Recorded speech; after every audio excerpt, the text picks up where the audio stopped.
Vous voulez donner un coup de pouce à notre chaîne? C'est facile. Le lien pour devenir un soutien sur Patreon se trouve dans la description. Abonnez-vous à notre chaîne, aimez et partagez nos vidéos avec vos amis, et laissez votre commentaire. Avec ces actions, vous nous aidez beaucoup à diffuser la parole de Dieu.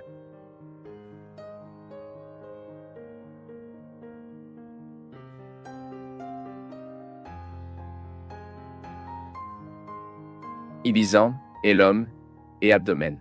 Vous n'avez peut-être jamais entendu dans ces noms, mais ce sont les noms de 3 des libérateurs les plus mystérieux d'Israël. Oui, aux côtés de noms tels que Gideon, Déborah, Jéphé, Samson et Samuel, Ibizan, Elom et Abdo étaient également juges d'Israël. Mais qui étaient ces hommes? Comment était la direction de chacun d'eux avant les tribus israéliennes? Qu'ont-ils fait? C'est ce dont nous allons parler maintenant sur cette vidéo. Nous savons que Ibzan, Elom et l'Abdomen étaient 3 juges d'Israël. Cela signifie qu'ils ont vécu à la période précédant l'institution de la monarchie israélienne, lorsque Saül a été choisi comme roi. Par conséquent, à l'époque de ces 3 juges, les tribus d'Israël n'étaient pas ensemble en tant que royaume unifié. Et compte tenu de la liste des juges d'Israël, les juges Ibzan, Elom et l'Abdomen sont sans aucun doute parmi les plus mystérieux. En effet, la Bible fournit très peu d'informations sur la vie personnelle de chacun d'eux. Pour que vous ayez une idée, le texte biblique pas même signalé les événements survenus à l'époque où ces 3 juges ont mené les tribus israéliennes.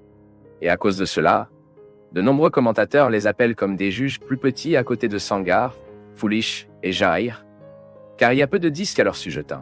D'autres chercheurs en parlent également comme des juges pacifiques, car la Bible n'enregistre aucune bataille dans laquelle ils ont été impliqués. Mais alors qu'une caractéristique importante des juges d'Israël a été la performance de ces hommes en tant que libérateurs du peuple israélite des mains des nations oppressives, certains juges ont peut-être été soulevés par Dieu simplement au service de diriger le peuple avec une grande sagesse dans l'ordre pour résoudre les problèmes internes. Et les dirigeants d'Ibsen, d'Elon et d'Abdon ont probablement eu entre 1105 et 1074 avant JC, période juge d'Israël. Même ici sur la chaîne, nous avons une vidéo complète sur les juges, où nous avons parlé un peu plus de ce numéro, et juste après cette vidéo, vous pouvez le regarder.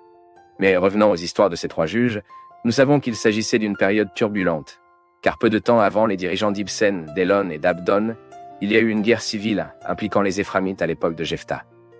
Et cette guerre a abouti à la mort d'environ 42 000 hommes d'Éphraïm. De plus, la décroissance morale et religieuse en Israël grandissait, et Dieu a permis au peuple israélite d'être opprimé par les Philistins pendant 40 ans. Et c'est dans ce contexte d'instabilité, la Bible dit que Ibzan a jugé Israël pendant 7 ans et a dirigé les Israélites après le temps de Jephthah. Le nom Ibzan signifie probablement rapidement, et le texte biblique n'apporte que 3 informations à ce sujet. Tout d'abord, le texte dit qu'Ibzan était de Bethléem, mais le plus susceptible de Bethléem à laquelle Ibzan appartenait n'était pas le Bethléem de Juda, où plus tard le Seigneur Jésus-Christ est né.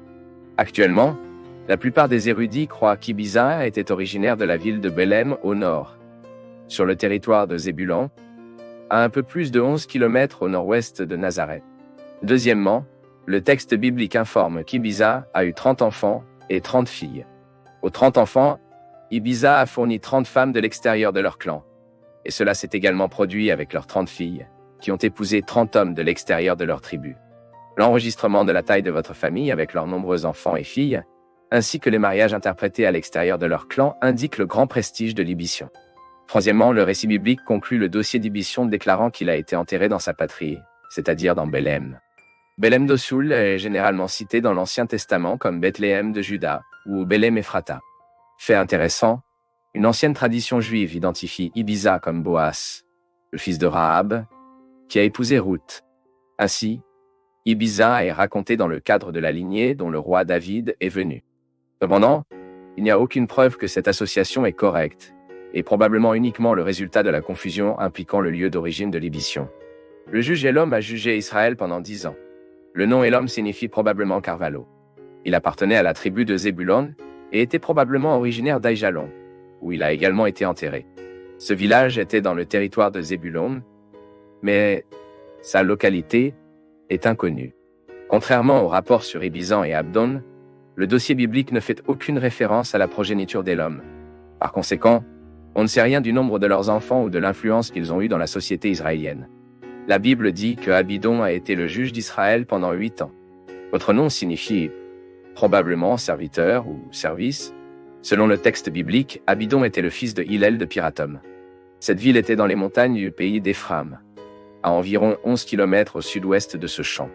La Bible dit également que le juge Abdoum était le père de 40 enfants et le grand-père de 30 petits-enfants. Ses enfants et petits-enfants ont créé 70 ânes. Ces informations sont un autre indicatif de la position sociale élevée de votre famille. Quelque chose de très similaire est également dit à propos du juge Ger, qui a également déjà une vidéo ici sur la chaîne. Il a eu 30 enfants qui ont créé 30 ânes. Et à la mort d'Abdon, il a été enterré à Pirathom, pays d'Éphraïm, dans le Cerrado à Malkitas. Mais... et toi? Connaissez-vous déjà les histoires d'Ibsan, Elom et Abon dans la Bible? Écrivez ici dans les commentaires que nous devons savoir. Et comme je l'ai dit, je vous laisse également ici pour que vous regardiez une vidéo complète sur la période des juges d'Israël. Et cette vidéo vous aidera sûrement beaucoup pour mieux comprendre le contexte biblique de l'Ancien Testament.